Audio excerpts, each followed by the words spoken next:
Hello and welcome to Euronews Tonight. Our top stories. Swift and severe response. In a show of unity, Western allies warn Russia once again that there will be a heavy price to pay for invading Ukraine. A former pope in the crosshairs. A long-awaited report says Benedict XVI failed to act in child sex abuse cases while he was Archbishop of Munich. He denies any wrongdoing. Blackmail and intimidation. A Conservative Party MP says those calling for a confidence vote in the British Prime Minister are being threatened with funding cuts.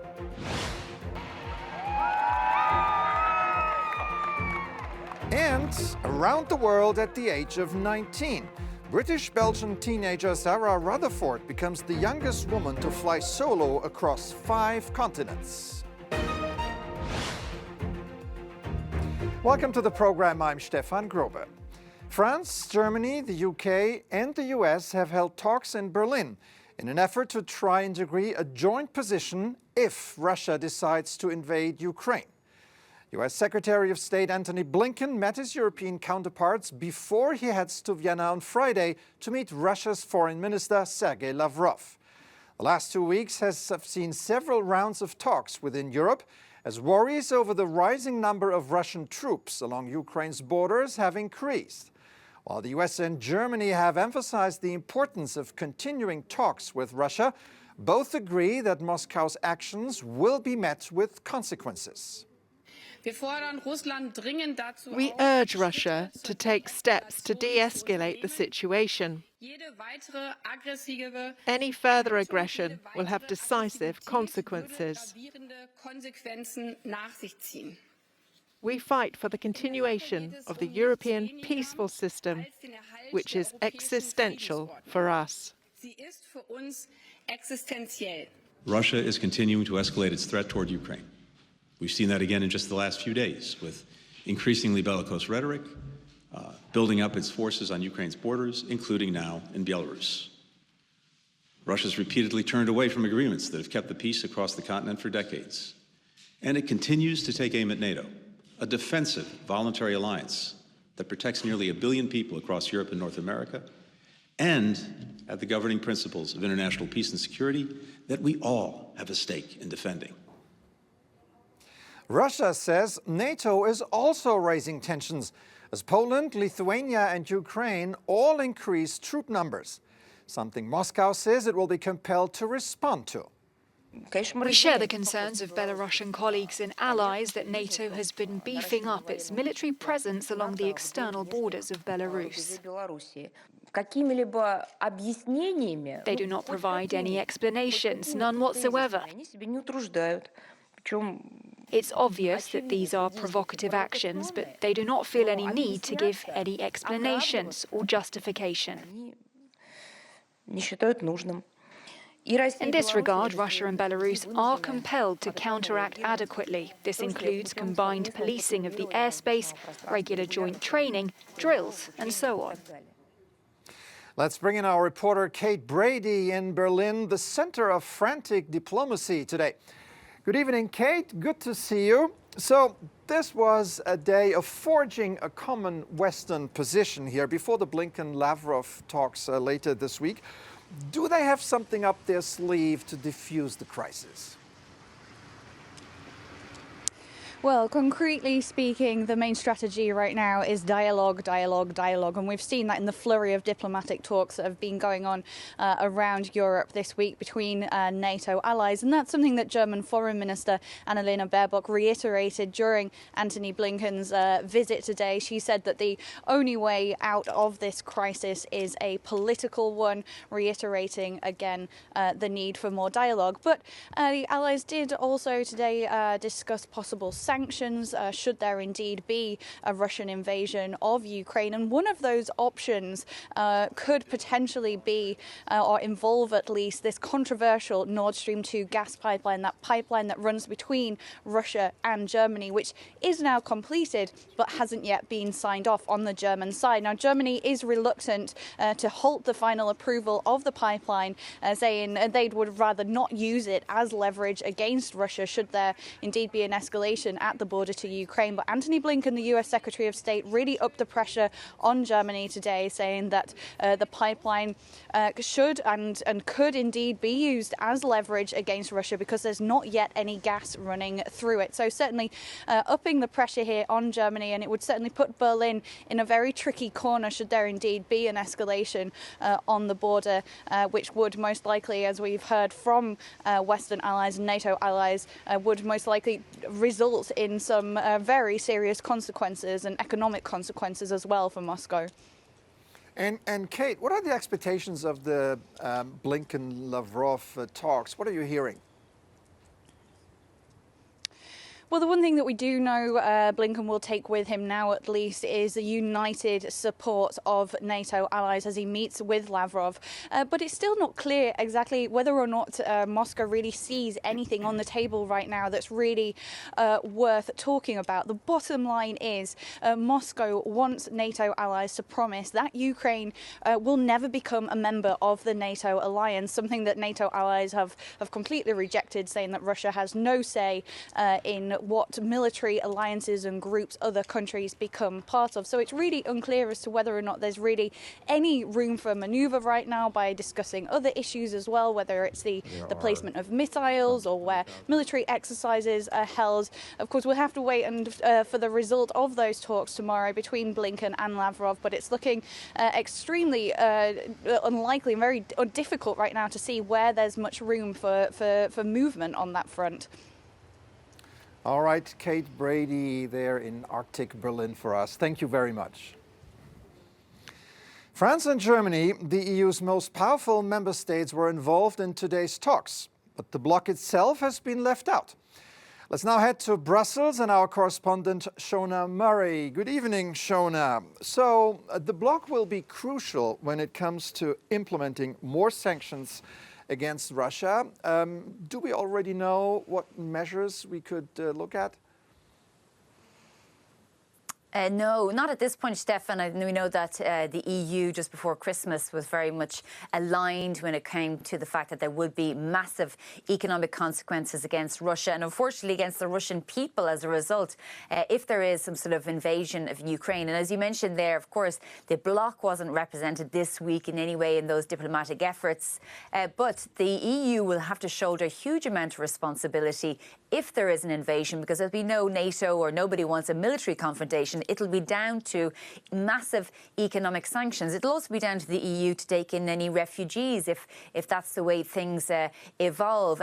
So I think, you know, the EU does have quite a strong level of responsibility here. Ursula von der Leyen, the President of the European Commission, was speaking at Davos today, and she reiterated the EU's promise that there would be huge consequences for Russia economically if there is an incursion in Ukraine.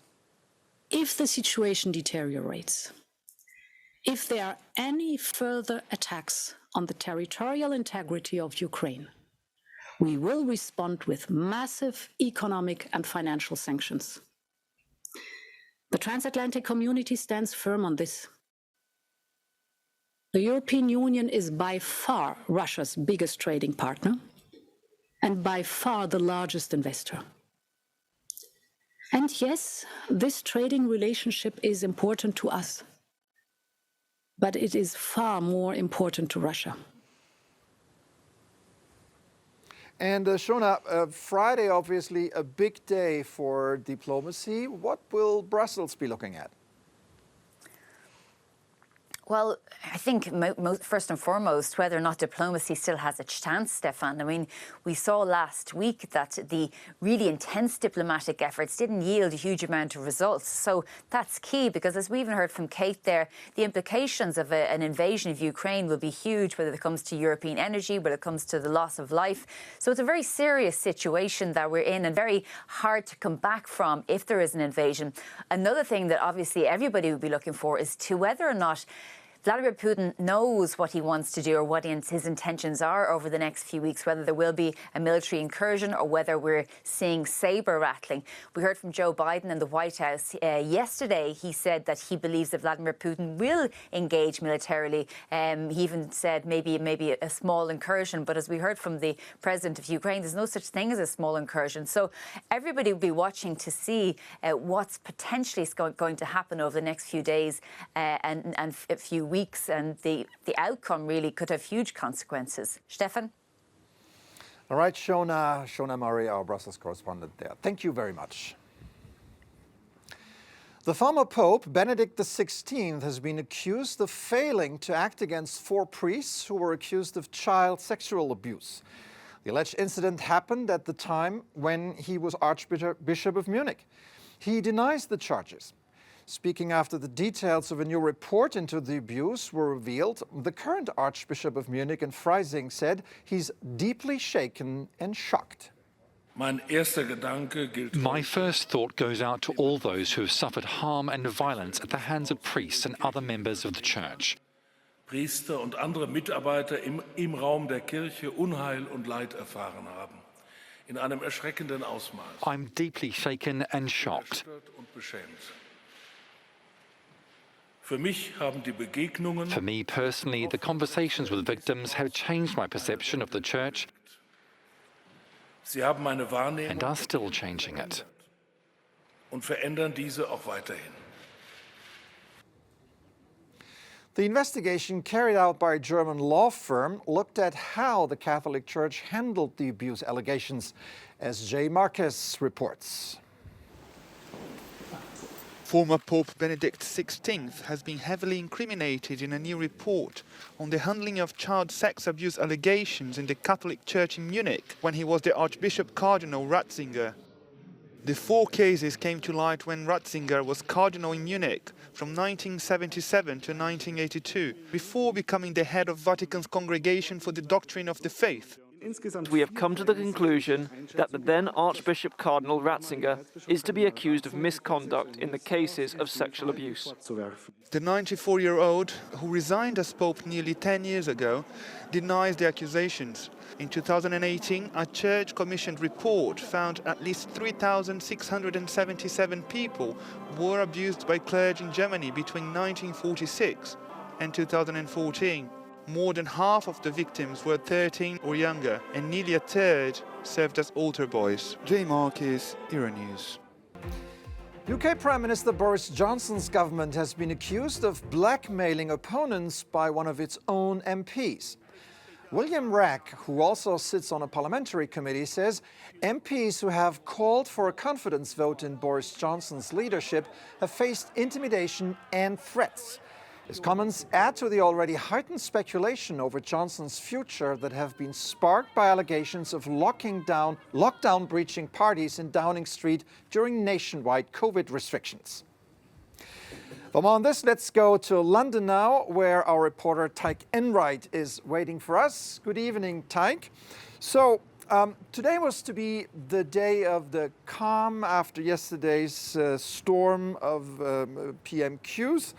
But so far, we've seen the government being accused of blackmailing MPs and reports that Sue Gray has found damning evidence. Can this go on for much longer?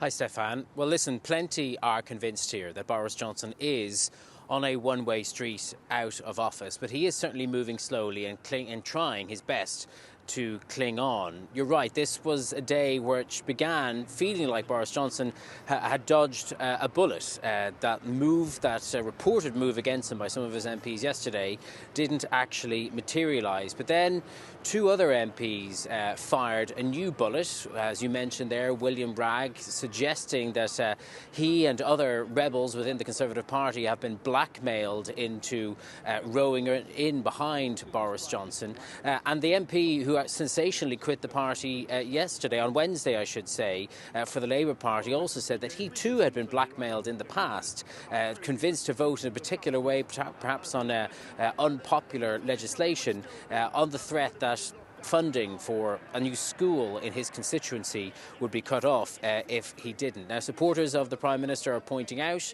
that William Ragg is a long-time critic of Boris Johnson. He was one of the first to call for him to resign after the recent scandal about parties in Downing Street. And of course, the other is the MP who quit the party sensationally. They're suggesting that these allegations are politically motivated.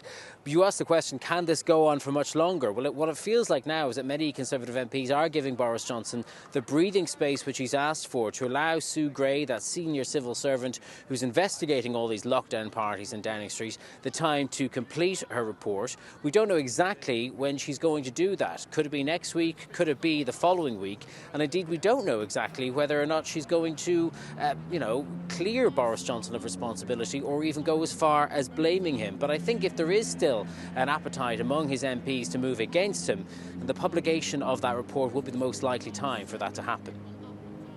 I mean, let's face it, we have Britain in the middle of an energy crisis, a cost of living crisis, and we have a Prime Minister who is basically dealing with questions over his own integrity and behavior, right? Your thoughts? Well, that is always the conundrum when a leader is caught up in a scandal. It happens in other countries too, of course. It becomes a distraction from the business of doing government. Worth pointing out as well, they're also trying to steer their way out of a pandemic here, just like they are in most other countries around the world. But actually, they are getting on with that business, and indeed trying, as some cynics would say, to distract us from the scandal by abruptly lifting several of the latest COVID restrictions, the Omicron COVID restrictions, which have applied in England. For example, working from home is no longer recommended here in England. Cynics have questioned whether the timing of all this is political. Of course, it is happening in other jurisdictions too, but in part it's worked in terms of distraction tactic. Right-wing newspapers and commentators who had been criticising the Prime Minister are now celebrating the end of these restrictions. But I don't think Boris Johnson can relax just yet. It's worth restating. There are people on the inside in Downing Street who are actively campaigning and briefing against him, who are leaking against him. That's why we've seen so many damaging revelations in recent weeks, and there could yet be more revelations to come. Stefan? All right, Tyke Enright there in London for us. Thank you very much.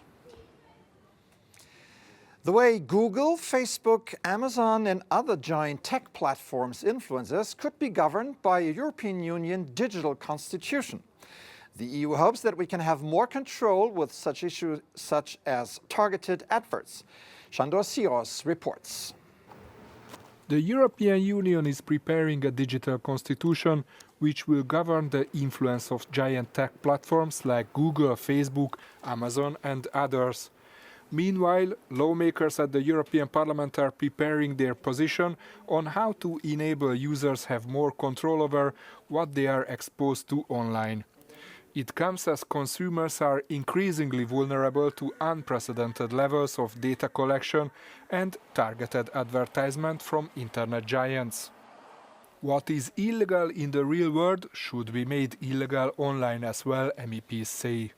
We will try to make the online environment more safe and more trustworthy for users when they discuss politics, for people who shop goods, for businesses using the platforms to reach out to the businesses, and for fundamental rights. So we want to give users of the platforms more rights towards the platforms. The Digital Services Act will update the existing e-commerce directive established in 2000.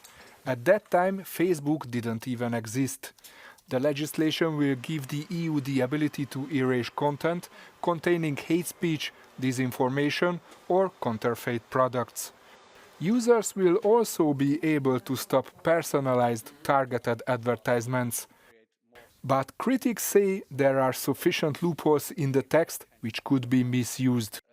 The main problem from my point of view are the cross-border removal orders, which could lead to the deletion of fully legal content in one country just based on a decision taken in another one. This is particularly dangerous in the current rule of law crisis, where some of the member states are backsliding towards authoritarianism.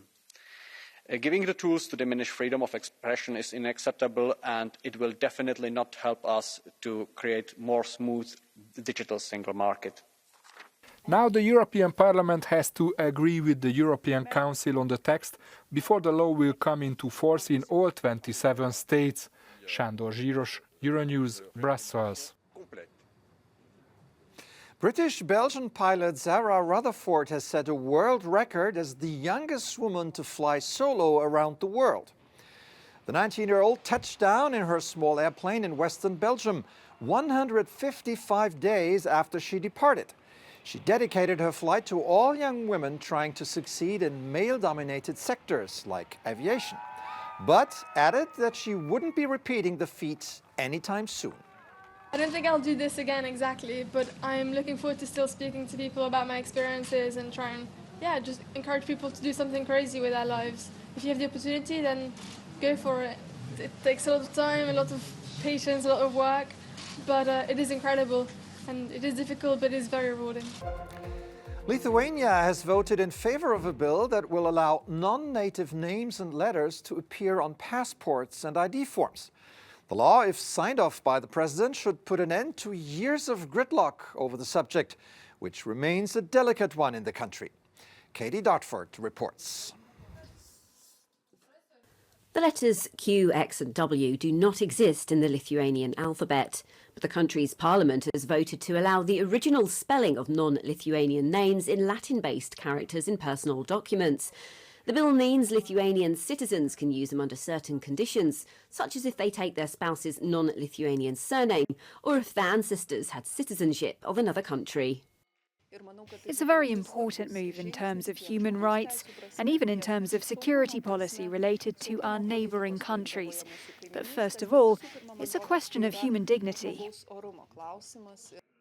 Currently, anyone wanting to have their names in its original spelling in their Lithuanian passport or ID cards have to turn to the courts, which have so far ruled in their favour. Quoting the late linguistics professor Vinkas Urbutis, this is simply a betrayal of the Lithuanian language. Any tricks of the legal committee will not help. The issue has caused a decade of deadlock, and the original spelling of ethnic Poles' names is regularly raised at meetings between Vilnius and Warsaw. The law will only come into force if it's signed by President Gitanas Nausėda, and there are some MPs asking for the president to veto the bill. That's it for this edition. Thank you for watching and goodbye.